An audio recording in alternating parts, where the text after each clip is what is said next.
Channel learning with wisdom. स्वागत है आपका हमारे चैनल जिसका नाम है लर्निंग विद विजडम।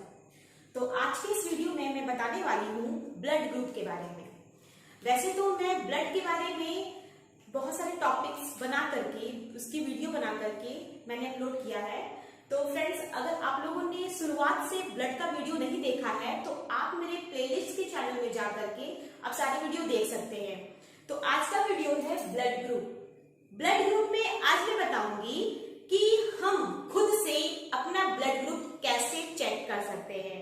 जी हाँ, ये बहुत आसान है, बहुत इजी है कि आपका ब्लड ग्रुप क्या है। आप अपना ब्लड ग्रुप खुद से जान सकते हैं। तो मैं बताती हूँ कि ये ब्लड ग्रुप कैसे दिखते हैं और हम इसे कैसे पहचान सकते हैं। तो आज का वीडियो बहुत ही ज्यादा इंटरेस्टिंग होने वाला है और आप लोग वीडियो को स्किप बिल्कुल नहीं कीजिएगा और पेशेंस के साथ वीडियो को देखिएगा। तो हम स्टार्ट करते हैं ब्लड ग्रुप। मैंने ब्लड के बारे में आप लोग को पहले ही बताया था कि जो ब्लड होते हैं वो दो कंपोनेंट से मिलकर बने होते हैं। पहला होता है प्लाज्मा, दूसरा होता है ब्लड सेल। जैसे ब्लड दो कंपोनेंट से मिलकर बना होता है। पहला होता है प्लाज्मा, दूसरा होता है ब्लड सेल। तो ब्लड सेल में हम लोग आरबीसी के बारे में बात करेंगे, यानी रेड ब्लड सेल के बारे में। आरबीसी, ठीक है। तो आपको ये पता होना चाहिए कि ब्लड जो दो कंपोनेंट से मिलकर बने होते हैं तो उसमें क्या होता है, प्लाज्मा होता है, दूसरा होता है आरबीसी यानी ब्लड सेल। तो ये प्लाज्मा जो होते हैं ना, ये हमारे आरबीसी में तैरते हैं। मतलब हमारे आरबीसी के जो सेल होते हैं उसमें वो तैरते हैं, ठीक है।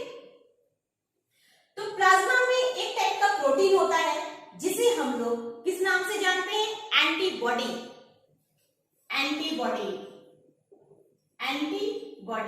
ठीक है, ये एक तरह का प्रोटीन है।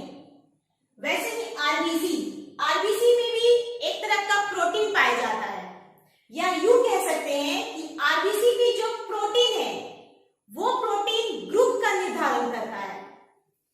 उसका नाम है एंटीजन। ध्यान देने की बात है, पेशेंस के साथ ध्यान देना है कि प्लाज्मा लिक्विड पार्ट होता है और कलरलेस होता है, और ये प्लाज्मा आरबीसी में तैरते हैं, यानी हमारे ब्लड में तैरते हैं, ठीक है। तो प्लाज्मा में जो प्रोटीन प्रेजेंट होता है उसको बोलते हैं एंटीबॉडी। और आरबीसी स्ट्रक्चर में कैसा होता है, स्ट्रक्चर में गोल होता है, राउंड स्ट्रक्चर में, ठीक है। तो इस आरबीसी में जो प्रोटीन पाया जाता है उसका नाम है एंटीजन। अब ये एंटीबॉडी और एंटीजन दिखने में कैसे होते हैं? एंटीबॉडी का जो मतलब जिसको हम पहचान सकते हैं, एंटीबॉडी को हम लोग स्मॉल a या स्मॉल b से पहचानते हैं, और एंटीजन को हम लोग कैपिटल A और कैपिटल B से पहचानते हैं। बात ध्यान से सुनिएगा, एंटीबॉडी को हम लोग स्मॉल a या स्मॉल b से पहचानते हैं, एंटीजन को कैपिटल A और कैपिटल B से पहचानते हैं, ठीक है। एंटीबॉडी स्ट्रक्चर में कैसा होता है, वाई शेप का। ये एंटीबॉडी स्ट्रक्चर में वाई शेप का होता है। और एंटीजन अगर आपसे कोई पूछ दे कि हमारे शरीर में ब्लड ग्रुप का निर्धारण कौन करता है, तो इसका सही जवाब होगा एंटीजन, क्योंकि एंटीजन ही ग्रुप बनाता है। एंटीजन ही क्या बनाता है, ग्रुप। और यही ग्रुप क्या होते हैं, ब्लड ग्रुप। यानी कि ये एंटीजन अगर हमारे आरबीसी में प्रेजेंट है तो यही आरबीसी जो ये एंटीजन है हमारे ब्लड का यानी हमारे ग्रुप का निर्धारण करता है कि हमारे अंदर ब्लड का ग्रुप कौन सा है। ब्लड ग्रुप ए है, बी है, या ए बी है, या ओ है। ब्लड ग्रुप कितने होते हैं? ब्लड ग्रुप 4 होते हैं। कौन कौन? Blood group A, blood group B, blood group A B और ब्लड ग्रुप ओ, यानी ये 4 ब्लड ग्रुप है। अब इन चारों ब्लड ग्रुप को हम कैसे पहचानेंगे? हमने ये जाना कि एंटीजन ग्रुप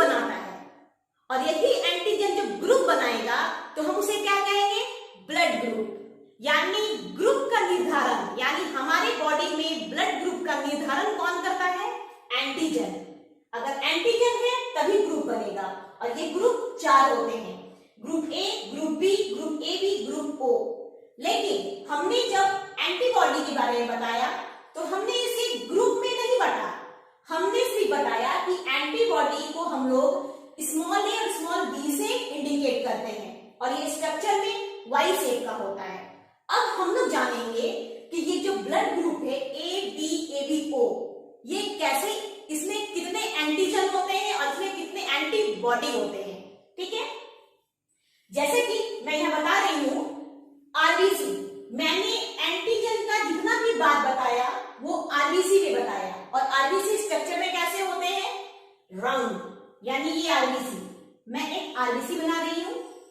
ठीक है, अब पहला ग्रुप क्या है, ए, यानी कि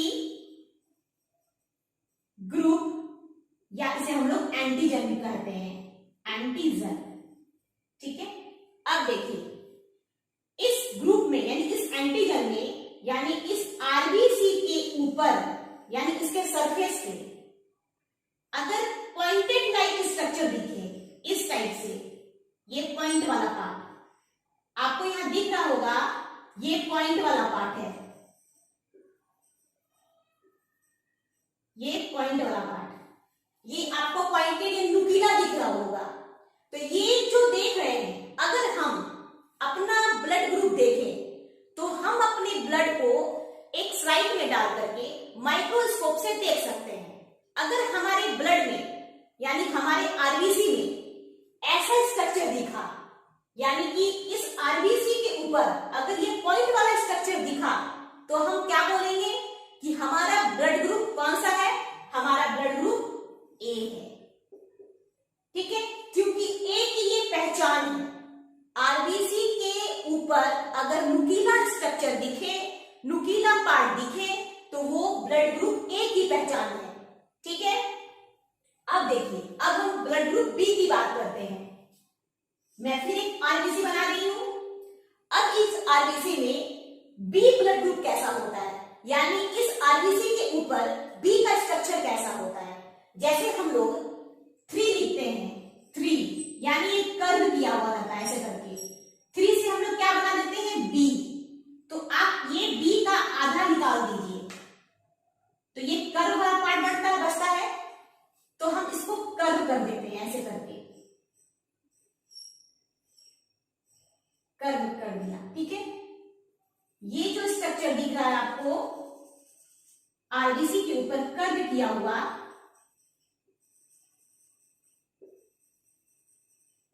ये स्ट्रक्चर किसका है, ये स्ट्रक्चर ग्रुप बी का है। यानी ये हमने क्या बनाया, ग्रुप या एंटीजन, यानी ये कौन सा ब्लड ग्रुप है, ये ब्लड ग्रुप बी है। क्योंकि मैंने पहले ही बताया कि एंटीजन को हम लोग कैपिटल लेटर से डिनोट करते हैं, तो ग्रुप या एंटीजन, हम एंटीजन को ग्रुप बोल सकते हैं या ग्रुप को हम एंटीजन बोल सकते हैं। तो यहाँ पे आरबीसी है, यानी ये ए ब्लड ग्रुप है और ये वाला आरबीसी है गोली स्ट्रक्चर, और इस आरबीसी के ऊपर आपको स्ट्रक्चर दिख रहा होगा कर्व किया हुआ। अगर हमारे आरबीसी के ऊपर ऐसा कर्व किया हुआ स्ट्रक्चर है तो हम क्या बोलेंगे कि हमारा ब्लड ग्रुप कौन सा है, हमारा ब्लड ग्रुप बी है। समझ रहे हैं, अच्छे से पेशेंस के साथ समझना है और ध्यान से समझना है, वीडियो को पूरी देखना है ध्यान से। अब बात हो रही है ए बी की, ए की बात हुई, बी की बात हुई, अब ब्लड ग्रुप चलेंगे हम लोग ए बी। ठीक है, फिर से हम आरबीसी बना रहे हैं। ठीक, अब इस आरबीसी के ऊपर ए वाला भी ब्लड ग्रुप और बी वाला भी ब्लड ग्रुप दोनों का स्ट्रक्चर हो, तब हम क्या बोलेंगे कि इसमें ए बी ब्लड ग्रुप है। मैं इसमें कर्व भी बना रही हूं और इसमें बी वाला भी पार्ट बना रही हूं। ये बी का पार्ट कैसा था, कर्व किया हुआ, पॉइंटेड और कर्व, पॉइंटेड और कर्व, पॉइंटेड और कर्व, पॉइंटेड और कर्व। तो यहाँ पे ये स्ट्रक्चर देख के आपको पता चल गया होगा कि इसमें यानी इस आरबीसी के माथे के ऊपर, यानी इस आरबीसी के सर के ऊपर आपको ए वाला भी स्ट्रक्चर दिख रहा है, यानी ब्लड बी वाला भी। तो इससे क्या पता चल रहा है कि ये कौन सा ब्लड ग्रुप है? ये ग्रुप है, ग्रुप या एंटीजन। ये कौन सा एंटीजन है या कौन सा ब्लड ग्रुप है? ये ब्लड ग्रुप ए और बी है, ए और बी। आपको पता चल गया, A blood group, B blood group और ए बी ब्लड ग्रुप। यानी अगर हमारे आरबीसी यानी हमारे ब्लड के ऊपर, आरबीसी के ऊपर ऐसा स्ट्रक्चर दिखे तो हम क्या समझेंगे कि हमारा ब्लड ग्रुप ए बी है। ठीक है। अब चौथा आता है ओ ब्लड ग्रुप। अब ओ ब्लड ग्रुप कैसे पहचानेंगे हम लोग? मैं फिर से आरबीसी बना रही हूं। अब इस ब्लड ग्रुप के ऊपर यानी इस आरबीसी के ऊपर कोई भी स्ट्रक्चर ना हो, यानी ये खाली हो, इसका जो ऊपर का सरफेस है वो एकदम चिकना हो, कुछ भी ना हो, कुछ भी उबड़ खाबड़ ना हो, तो हम क्या समझेंगे? ये जीरो है, यानी इसमें कोई भी एंटीजन प्रेजेंट नहीं है। तो हम क्या मानेंगे? जीरो। तो उसी जीरो को हम ओ में कन्वर्ट कर देंगे। उस जीरो को हम क्या मान लेंगे? ग्रुप या एंटीजन, ये ओ ब्लड ग्रुप हो गया। यानी कि अगर हमारे आरबीसी में कोई भी स्ट्रक्चर ना हो, हमारे आरबीसी के ऊपर, उसके सरफेस के ऊपर कोई भी स्ट्रक्चर ना दिखे, तो हम कौन सा ब्लड ग्रुप मानेंगे? वो ब्लड ग्रुप होगा ओ। तो आप यह समझ गए होंगे फ्रेंड्स, ब्लड ग्रुप ए हो गया, blood group B, blood group A B और ब्लड ग्रुप ओ, यानी ये ब्लड ग्रुप ओ हो गया। ये पहला, ये दूसरा, ये तीसरा, ये चौथा। आपको यह दिख गया होगा और आप समझ भी गए होंगे कि ये जो चारों ब्लड ग्रुप है ये स्ट्रक्चर में कैसे होते हैं और हम किस स्ट्रक्चर के आधार पर ये तय कर सकते हैं कि हमारा ब्लड ग्रुप कौन सा है। ठीक है। आपको हमेशा याद रखनी है, ये जो स्ट्रक्चर है ये आरबीसी के ऊपर, इसी से पता चलता है कि ब्लड ग्रुप कौन सा है। ठीक है। ये तो बात हुई हमारे एंटीजन की, यानी हमारे ग्रुप की। अब ये एंटीबॉडी का क्या काम है? क्योंकि मैंने एंटीबॉडी का भी स्ट्रक्चर बनाया है कि ये वाई शेप का होता है और इसे हम लोग स्मॉल ए और स्मॉल बी से इंडिकेट करते हैं। तो ये कैसे तय है? अब देखिए, मैं फिर से बताती हूं यहां पे, इस जगह। अब देखिए, मैं फिर से आरबीसी बता रही हूं, ये ब्लड ग्रुप ए है। ठीक है। अब इस ब्लड ग्रुप के साथ अगर एंटीबॉडी का स्ट्रक्चर क्या बताया था मैंने? वाई शेप का। ठीक है। अब नेचर ने क्या किया, यानी गॉड ने क्या किया? एंटीजन के साथ एंटीबॉडी को भी लगा दिया, लेकिन एंटीबॉडी कुछ ऑपोजिट स्ट्रक्चर के होते हैं। वो कैसे? मैंने यहां बताया वाई शेप के होते हैं, लेकिन वाई शेप में भी इसका स्ट्रक्चर चेंज होता है। अब एंटीजन ए, एंटीजन यानी ब्लड ग्रुप ए, उसके साथ नेचर ने क्या किया? एंटीबॉडी तो लगा दिया, एंटीबॉडी तो लगा दिया, लेकिन एंटीबॉडी का जो ऊपर वाला पार्ट है यानी इसका टिप वाला पार्ट, इसको क्या कर दिया? कर्व बना दिया, ऐसे करके कर्व। ठीक है। यानी कि एंटीबॉडी ए और एंटीबॉडी बी। तो आप देख रहे होंगे, जब मैंने एंटीजन पढ़ाया था तो एंटीजन में मैंने कौन सा स्ट्रक्चर बनाया था? कर्व किया हुआ स्ट्रक्चर। तो यहां पे नेचर ने क्या किया? एंटीबॉडी का टिप वाला पार्ट कर्व बना दिया और ये कर्व वाले पार्ट को कौन सा नाम दिया गया? Antibody B. अगर ये एंटीबॉडी इस एंटीजन के साथ रहेगा तो इसका ये टिप वाला पार्ट इसमें नहीं फंसेगा और एंटीबॉडी आराम से फ्लो करेगा हमारे ब्लड में, क्योंकि एंटीबॉडी एक ऐसा चीज है जो हमारे बॉडी में इम्यून सिस्टम को बढ़ाता है, हमारी इम्यूनिटी पावर को बढ़ाता है। अगर मान लीजिए हमारे ब्लड में एंटीबॉडी एंटीजन के साथ चिपक जाए या किसी कारण फंस जाए तो ये एंटीबॉडी अपना काम नहीं कर सकेंगे, तो ये ब्लड में फ्लो नहीं कर पाएंगे। जब काम नहीं करेंगे गॉड ने क्या किया, नेचर ने क्या किया कि एंटीजन ए के साथ एंटीबॉडी बी लगा दिया, क्योंकि बी का जो पार्ट है, बी का जो स्ट्रक्चर होता है वो कर्व होता है और एंटीजन का स्ट्रक्चर पॉइंटेड होता है। अगर कर्व और पॉइंटेड मिले तो वो कभी नहीं फंसेगा। ये भी फ्री है, ये भी फ्री है हमारे ब्लड के साथ, ये अपना काम करेगा। ठीक है, यानी हमारे ब्लड ग्रुप ए में कौन सा एंटीबॉडी प्रेजेंट होता है। अगर आपसे कोई पूछ दे कि ब्लड ग्रुप ए में कौन सा एंटीबॉडी प्रेजेंट होता है तो हम क्या बोलेंगे, हमारे ब्लड ग्रुप ए में एंटीबॉडी बी प्रेजेंट होता है। ठीक है, ये पहला हो गया। दूसरा, अब हम एंटीजन बी की बात करते हैं। अब नेचर ने क्या किया, एंटीजन बी के साथ कौन सा एंटीबॉडी रखा, एंटीजन का स्ट्रक्चर ये है,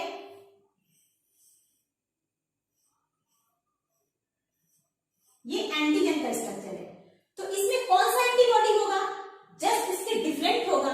अगर मान लीजिए सेम एंटीबॉडी को रखेंगे तो वो फंस जाएगा एक दूसरे के साथ, जब फंसेगा तो ये फ्री होकर के हमारे बॉडी में काम नहीं कर पाएगा। तो नेचर ने फिर से क्या किया, इसके साथ कौन सा एंटीबॉडी लगा दिया, इसके साथ लगा दिया ये पॉइंटेड वाला, ताकि ये जो पॉइंटेड है नीचे की तरफ धंसा हुआ है, ये इसके साथ अगर चिपक भी जाएगा तो ये धंसेगा नहीं, इसके साथ वो घुसेगा नहीं, क्योंकि यहाँ पे ये कर्व किया हुआ है और इसका स्ट्रक्चर ये पॉइंटेड है, ये जस्ट उल्टा है। तो यहाँ पे एंटीबॉडी ए रखा गया, क्योंकि ए का स्ट्रक्चर मैंने क्या बताया था, पॉइंटेड है। ठीक है, बस ध्यान देने वाली बात है, या स्ट्रक्चर को ध्यान से देखना है, बाकी सब समझ में आ जाएगा। एंटीबॉडी ए, ये एंटीजन बी का स्ट्रक्चर मैंने बताया था कर्व है, लेकिन अगर मान लीजिए हम एंटीबॉडी बी के साथ रखेंगे, एंटीजन बी के साथ, तो ये भी तो कर्व है, ये भी तो कर्व है, दोनों फंस जाएगा, कभी काम नहीं कर पाएगा। तो फिर क्या होगा, इसके साथ हमें उल्टा एंटीबॉडी रखना होगा, ताकि ये साथ में भी रहे तो फंसे नहीं, एक दूसरे के साथ चिपके ना। तो इसीलिए गॉड ने क्या किया, एंटीबॉडी ए को रख दिया, यानी ए वाला जो स्ट्रक्चर है कर्व किया हुआ, इस टाइप का एंटीबॉडी रख दिया, ताकि इसके साथ ये रहेगा भी तो चिपकेगा नहीं और ये फ्री होके काम करेगा। तो अगर आपसे कोई पूछ दे कि एंटीजन यानी ग्रुप बी वाले ब्लड में कौन सा एंटीबॉडी प्रेजेंट होता है, तो आप क्या जवाब देंगे, ग्रुप बी वाले एंटीजन में एंटीबॉडी ए प्रेजेंट होता है। ये ध्यान दीजिएगा, ये एंटीबॉडी है, ठीक है, ये भी क्या है, एंटीबॉडी है, और एंटीबॉडी को हमने स्मॉल लेटर से इंडिकेट किया है और एंटीजन को कैपिटल लेटर से इंडिकेट किया है। अब बात आती है ग्रुप ए बी की। ठीक है, ग्रुप ए बी में यहां बना रही हूं 3 नंबर में। ग्रुप ए बी में मैंने क्या बनाया था कि इसके साथ ए वाला भी है और बी ब्लड ग्रुप भी है, यानी ए एंटीजन भी है, यानी इसमें ए एंटीजन भी प्रेजेंट है और बी एंटीजन भी प्रेजेंट है। अब सोचिए यहां पे गॉड ने क्या किया, एक मैजिक खेला। गॉड ने क्या किया, इसके साथ कोई भी एंटीबॉडी रखा ही नहीं। गॉड ने सोचा अगर हम यहां पे एंटीबॉडी रखते हैं, एंटीबॉडी तो 2 ही है, या तो एंटीबॉडी ए और या तो एंटीबॉडी बी, और मैंने यहाँ पे एंटीजन जो बनाया है ए बी वाला बनाया है, यहाँ पे ए का भी स्ट्रक्चर है और बी का भी स्ट्रक्चर है। मान लीजिए अगर हम यहाँ एंटीबॉडी रखते हैं, ए और बी दोनों में से कोई भी रखते हैं, तो वो उसमें क्या हो जाएगा, फंस जाएगा तो दिक्कत आ जाएगी। तो गॉड ने क्या किया, इसके साथ कोई भी एंटीबॉडी नहीं रखा। ये ब्लड ग्रुप यानी ए बी ब्लड ग्रुप के साथ कोई भी एंटीबॉडी नहीं होता है। अगर आपसे कोई पूछ दे कि ब्लड ग्रुप ए बी इसके साथ कौन सा एंटीबॉडी होता है, तो आप जवाब देंगे इसके पास कोई भी एंटीबॉडी नहीं होता है, क्योंकि अगर एंटीबॉडी होता तो दोनों एंटीबॉडी इसके साथ चिपक जाते और फिर ये फ्री होकर के एंटीबॉडी काम नहीं कर सकता। तो नेचर क्या किए, इसके साथ कोई भी एंटीबॉडी नहीं रखे, ये बोले कि आप फ्री होकर अकेले काम करो।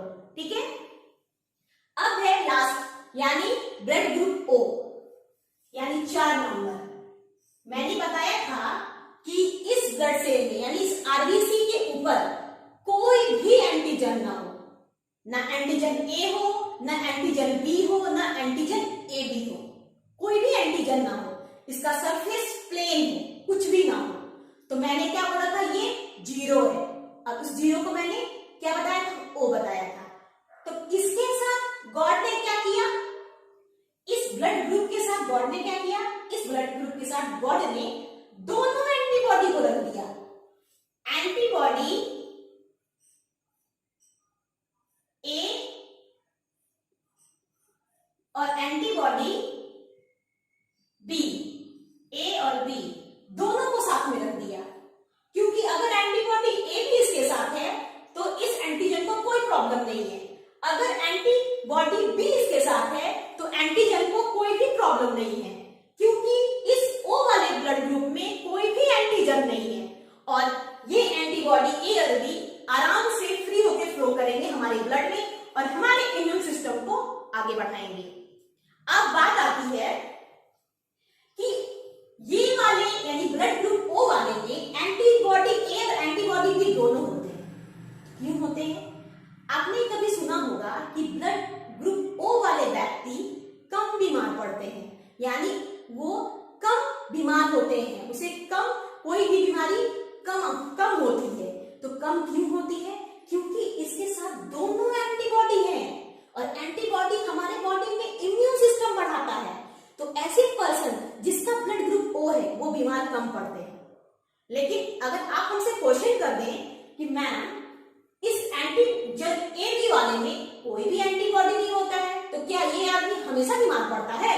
जी हाँ, जिस व्यक्ति में ये ब्लड ग्रुप यानी ब्लड ग्रुप ए बी होता है वो व्यक्ति बीमार तो पड़ता है। ऐसा नहीं है कि सालों भर बीमार पड़ता है, लेकिन वो बीमार पड़ता है क्योंकि उसमें कोई भी एंटीबॉडी नहीं है। वो अपनी बीमारी से बहुत लड़ता है, उसमें एंटीबॉडी है ही नहीं, उसमें इम्यून सिस्टम बहुत कम रेयर बनेगी क्योंकि एंटीबॉडी है ही नहीं। ठीक है, अब बात आती है ए और बी की। तो ए बी के साथ दोनों ब्लड ग्रुप में एंटीबॉडी होते हैं, तो ऐसे व्यक्ति भी कम बीमार पड़ेंगे। तो फ्रेंड्स, आपको ये समझ में आ गया होगा, ये जो ब्लड यानी रक्त समूह है ये 4 होते हैं blood group A B, A B और ओ। और हमेशा एक बात याद रखनी है, ब्लड ग्रुप का जो निर्धारण होता है ये एंटीजन के अनुसार होता है, यानी एंटीजन जो होते हैं वही ग्रुप बनाते हैं। तो ग्रुप कौन सा बनाएंगे? ये ब्लड ग्रुप बनाएंगे। अब ब्लड ग्रुप कितने होते हैं? 4 होते हैं।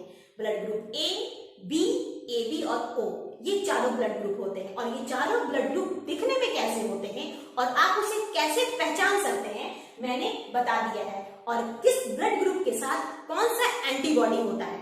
मान लीजिए कि आप अपना खुद का ब्लड ग्रुप देखना चाहते हैं। अगर आपको माइक्रोस्कोप देखना आता है या लैब का काम आता है तो आप खुद अपना ब्लड ग्रुप देख सकते हैं, चेक कर सकते हैं कि आपका ब्लड ग्रुप कौन सा है, और आप दूसरे का भी ब्लड ग्रुप चेक कर सकते हैं। क्योंकि मैंने यहाँ आसानी से बताया है कि जिस आरबीसी यानी आपके ब्लड आरबीसी के ऊपर अगर ऐसा स्ट्रक्चर हो, अगर न्यूक्लियर स्ट्रक्चर हो, तो आप क्या समझेंगे? आपका ब्लड ग्रुप ए है। और इस ब्लड ग्रुप ए के साथ कौन सा एंटीबॉडी होता है? एंटीबॉडी अगर ऐसा हो यानी इस वाई शेप के ऊपर कर्व किया हुआ स्ट्रक्चर हो तो आप समझेंगे आपका ब्लड ग्रुप ए है। वैसे ही सेम अगर आप अपना ब्लड देख करके अगर आपके ब्लड में कुछ ऐसा स्ट्रक्चर दिखता है, उस आरबीसी के ऊपर कर्व किया हुआ स्ट्रक्चर दिखता है, तो आप क्या समझेंगे? आपका ब्लड ग्रुप बी है। और उस ब्लड ग्रुप बी के साथ कौन सा एंटीबॉडी प्रेजेंट होता है? अगर वाई वाले स्ट्रक्चर में यानी एंटीबॉडी के स्ट्रक्चर में पॉइंटेड वाला पार्ट हो तो आप क्या समझेंगे कि आपका ब्लड ग्रुप बी है। अगर ए बी की बात करें, अगर आप अपने ब्लड में ऐसा स्ट्रक्चर देखते हैं आरबीसी के ऊपर कर्व किया स्ट्रक्चर और पॉइंटेड स्ट्रक्चर, दोनों स्ट्रक्चर प्रेजेंट है, तो आप क्या समझेंगे कि आपका ब्लड ग्रुप ए बी है। और ए बी ब्लड ग्रुप के साथ अगर कोई भी एंटीबॉडी आपको नहीं दिखेगा, ठीक है, क्योंकि ये नेचर के थ्रू है कि नेचर ने ए बी ब्लड ग्रुप के साथ कोई भी एंटीबॉडी को नहीं रखा। अगर रखता तो दोनों एंटीबॉडी इसके साथ फंस जाता, चिपक जाता और ये फ्री होकर काम नहीं कर सकते। ठीक है, अब बात आती है ओ ब्लड ग्रुप की। अगर आप अपने ब्लड में आरबीसी में देख रहे हैं कि उस आरबीसी के ऊपर कोई भी स्ट्रक्चर नहीं है, वो एकदम प्लेन है, तो आप क्या समझेंगे, आपका ब्लड ग्रुप O है। और उसके साथ एंटीबॉडी होंगे, आपको कुछ ऐसा दिखेगा, कर्व किया हुआ और पॉइंटेड दोनों दिखेगा, यानी ब्लड एंटीबॉडी ए और एंटीबॉडी दोनों दिखेगा। तो आप क्या समझेंगे कि आपका ब्लड ग्रुप O है। ठीक है फ्रेंड्स, आपको ये समझ में आ गया होगा। आशा करती हूँ कि मैंने जो बताया बहुत सरल भाषा में बताया है, और आप वीडियो को पेशेंस होकर देखिएगा। ऐसा नहीं कि देखते देखते स्किप कर दीजिएगा, क्योंकि स्किप कीजिएगा तो नहीं समझ में आएगा। आप पेशेंस के साथ जो मैं बोल रही हूँ उसे ध्यान से सुनिएगा। क्लियर है कि आपको समझ में आ जाएगा। ठीक है, तो आप अपना ब्लड ग्रुप देखिएगा, पहचानिएगा। मैं आशा करती हूँ कि आपको समझ में आ गया होगा ये ब्लड ग्रुप कैसा होता है। अब मैं नेक्स्ट वीडियो में बताऊंगी RH फैक्टर के बारे में। RH फैक्टर होता क्या है। तो आज के लिए इतना ही स्टूडेंट्स। जय हिंद, जय भारत।